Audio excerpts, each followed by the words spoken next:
पवित्र स्वाधीनता दिवस 78तम पूर्ति उपलक्षे आपण समस्त को हार्दिक शुभेच्छा और शुभकामना।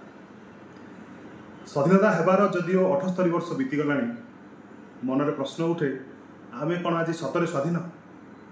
तो यही परिप्रेक्षी में बालेश्वर कवि रघुनाथ रथ वर्णना करते लघु शतक कि मोर लेखक होइबा धिक मोर कवि बोलेइबा धिक जदि बेकरे मोहर शिकुड़ी लगाई सुआ दिया सबू चकुड़ी चखाई हाथ ठारी कहीं मना करे मते लेखिबाकू टिके ठीक मोर लेखक होइबा धिक मोर कवि बोलेइबा धिक जदि आखि थाउ थाउ अंध मु हेली कान थाई हेली काला जदि विवेक घरर दुआर रे मोर पड़ीगला भाई ताला जहाँ मु लेखिली निजे न बुझिली उपरे मारिली गालू मणिली जदि मु सारा दुनियाटा निहाती निपट ओलू कला लेखुची कि धड़ा लेखुची मु केही न पारिले जानी लेखनी रे जदि न फुटिला मोर निखिल मर्म बाणी मोर लेखक होइबा धिक मोर कवि बोलेइबा धिक।